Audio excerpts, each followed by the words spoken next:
Do you only consume news, or do you produce news, share it, tweet, Facebook, like it, etc.? Well, I guess I would share on Facebook. I would share articles that I would find interesting contemporarily at the time. Hey, would you qualify that as content creation? No, I wouldn't. I talk about it at work and stuff like that in my kitchen.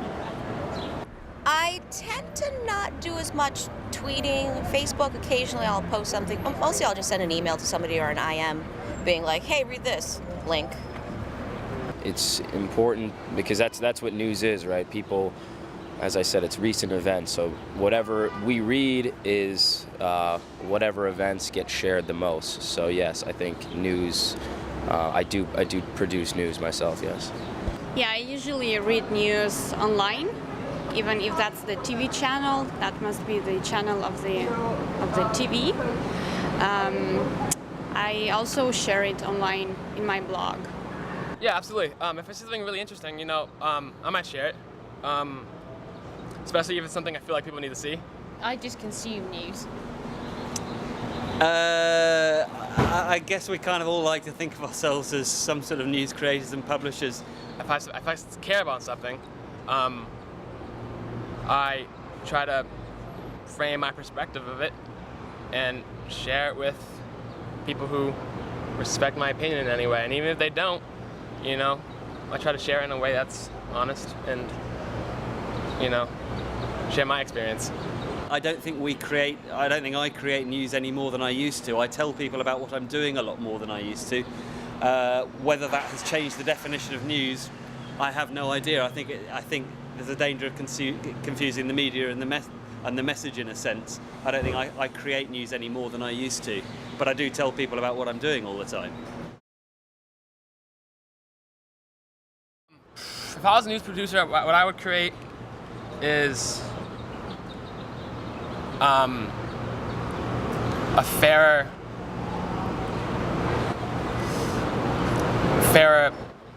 intake of what I share,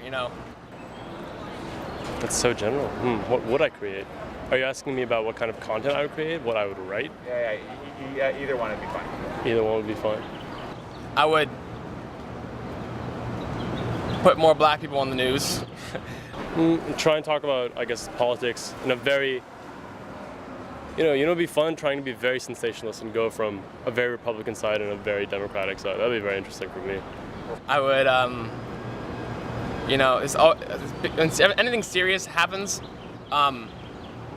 in society, I always feel like it happens to a black person first, but it's just not news. And it takes usually some white girl and Nancy Drew to make people get out of their seats. So that's what I do. If I had to make news, I would just try to provide as much information as possible and describe it as best as I possibly could.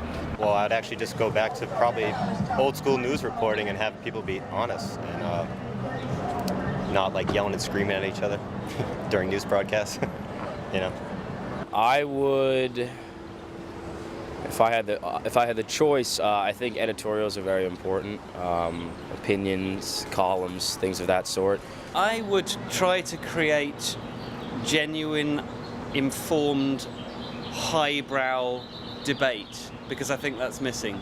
I think people tend to get the news, be informed about something, be informed about events in a much more kind of, they go out and grab that from where they need it. I think it's a much more user-driven thing. If I was producing something, it would be much more focused on the debate, on the arguments from both sides, and on kind of raising the standard of debate. And again, I personally am interested in world events, so things that look at different trends on a macro scale. So I would be interested in having columns or editorials or opinion pieces written on macro thematic events. We seem to have become fixated with going for the lowest common denominator and for looking at things at a very superficial level, and there is very little, well certainly in the UK, there's little in-depth debate to be found.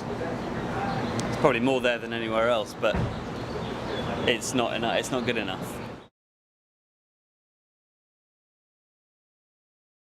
How would I improve the quality of news?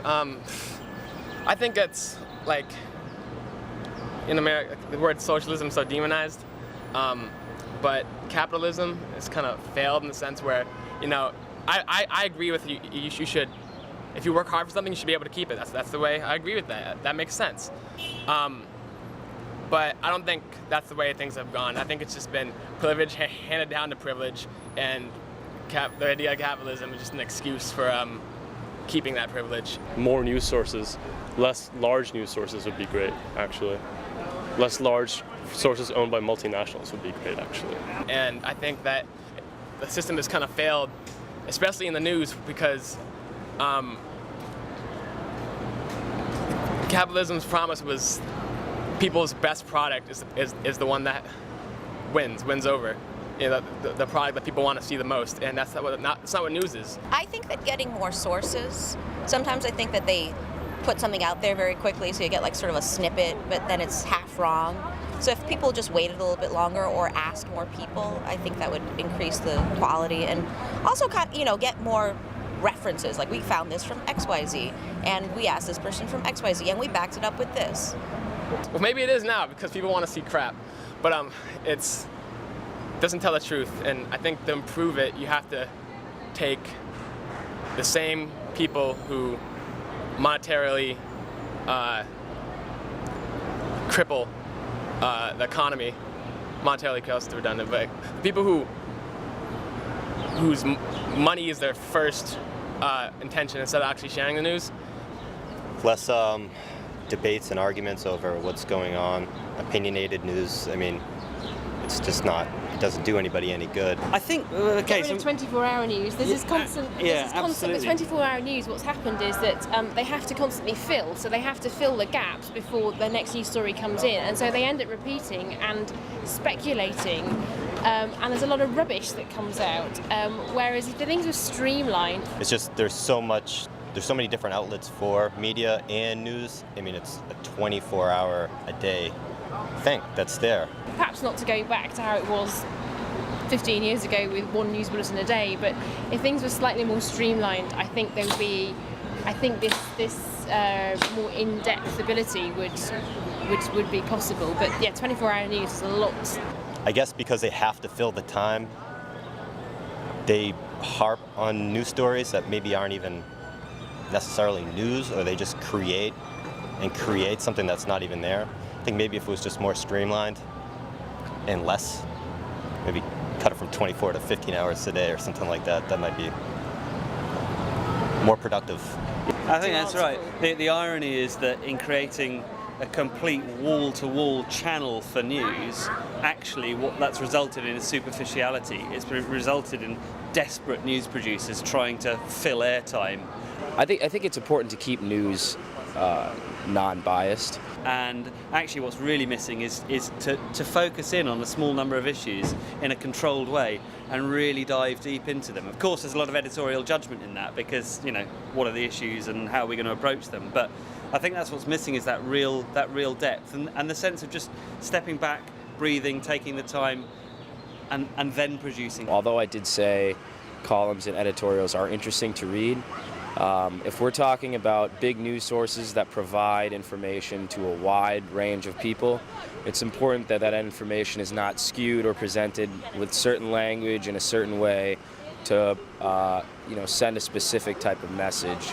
True investigative journalism, that's what's missing. That's also, that's a part of it. I think that that's where people form,